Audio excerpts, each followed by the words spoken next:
I'm bringing on somebody who is a Chris Brown stan. She loves Chris Brown.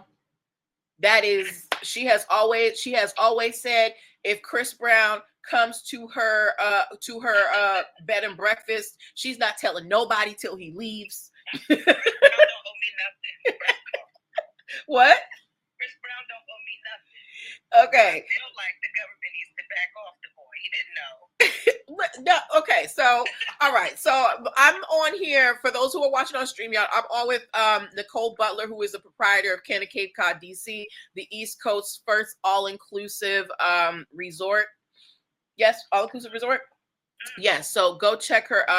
She's on here with me on Instagram if you want to find her IG and stuff. All right, but I wanted to bring her on here because I wanted to bring her on here to defend her man. I need you to defend your man, Chris Brown. Okay, so now, Lil Wayne, my favorite R&B star and my favorite. Yes, Chris Brown and Lil Wayne, right? So during the pandemic, listen, we were all down bad, right? Hey, Leaks Dope. We were all down bad.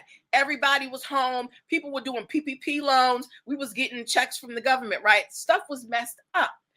And the same was true for entertainment venues. So theaters, concert venues, anywhere that there were performances, those places were shut down because we just couldn't go, right? So the government's like, okay, we don't want these places to shut down, so we're going to help them out. So they had something called the Shuttered Venues Grant, and it was a grant for places that did entertainment, that provided entertainment, so that they could keep the lights on, so they could pay their staff, so they could so they could just make sure that everybody wasn't going to end up on the street, right? So it was known about the shuttered venue. So it was as opposed to being a people loan, it was a people grant, right? So if you got the money, you didn't have to pay it back. Now, these stipulations for getting the money were just that you had to show that your revenue decreased by like 50%. So it didn't matter what you had in the bank. It just had to matter that you didn't have anything else coming in, right? So I guess Chris Brown and Lil Wayne and other celebrities, they weren't the only ones. I was going to say Alice in Chains, DJ Marshmello. Wow. She really did her research so she could defend her man. Yes, I did. She really did her research so she could defend her man, y'all. Okay. This is not an isolated incident. I am Jack. Yes. So, the celebrity accountants, they found out about this grant, and they were like, hey, I could get some money for my client. Now, most venues only got about $300,000, right? To stay open, and it helped them. It helped them stay alive. Meanwhile, Lil Wayne got $8.9 million. Chris Brown got $10 million. And do you know what these gentlemen spent it on? Money, trips, and parties. Okay. I was gonna say women and fake tours. Yes. So Lil Wayne got $8.9 million, and they broke down how he spent his grant. He settled debts to his ex-manager. He paid commission to his current manager. Hey y'all. He spent $1.3 million on private jets. He paid lawyers, accountants. He spent about $500,000 on clothes. He did a little of it on the people who work on his shows. He spent about $327,000. He didn't spend any of it on hair care. He did not.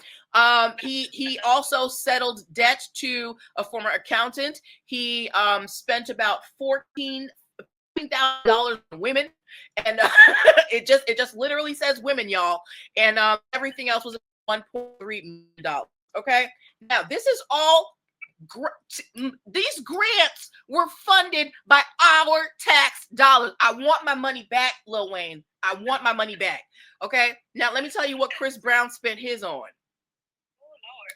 Lord. Hold on. Let me go over here.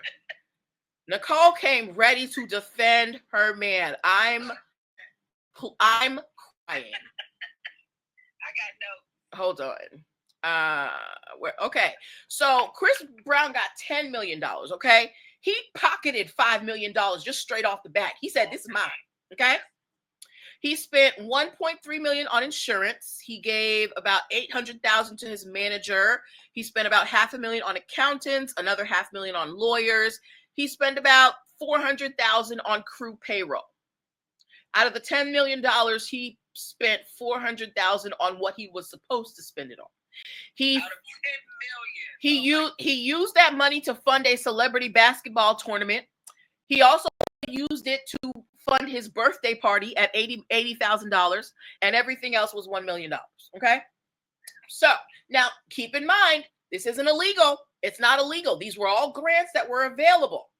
Their accountants, from whatever perspective, from what perspective you're looking at it, you might say their accountants are geniuses or their accountants are crooks, right? But either way, can't nobody sue them. It was a grant provided by the government. But I personally, as a tax-paying American, would like something in return for all this tax money, Chris Brown and Lil Wayne. Can I get some concert tickets? That wasn't set up well. Those PPP grants were not set up. Right.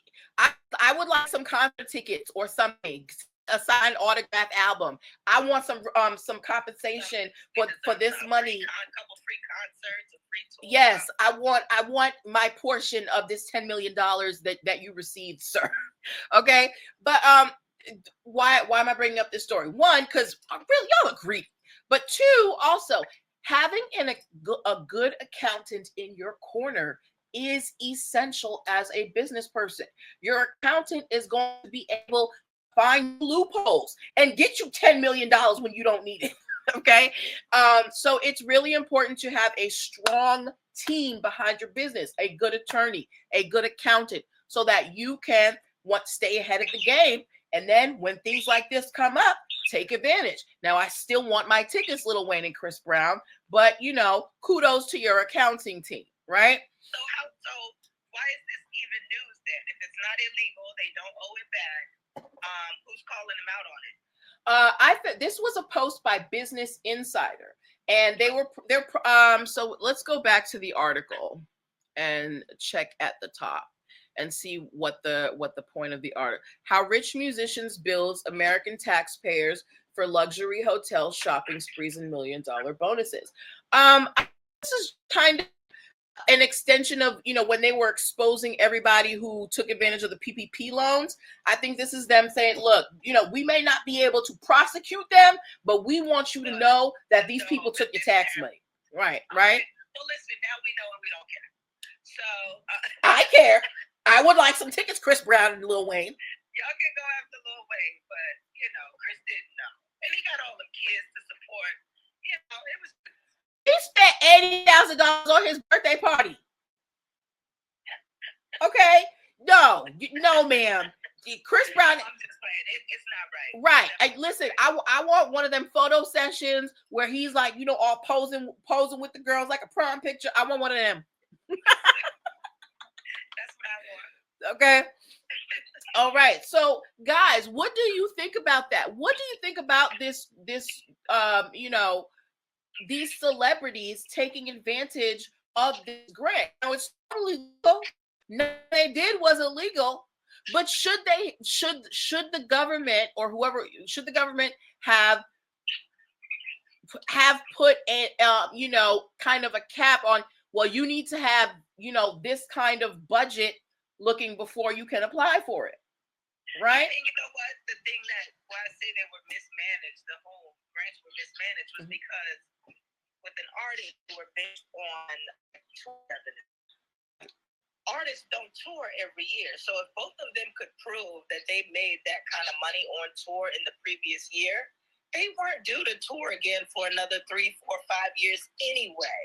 So, it was kind of it was double dipping to get last year's salary this year when you were never really expecting last year's salary this year from your own works. Yes. So, absolutely. it wasn't wrong, but it was like double wrong because, their income fluctuates a lot on tour years. Right. And it's usually enough to float them, for another 4 or 5 years till the album come out. So, right. Yeah, that's wrong. Even for Chris Brown, that was wrong. Yeah. So, Moral of the story is get you a good accountant.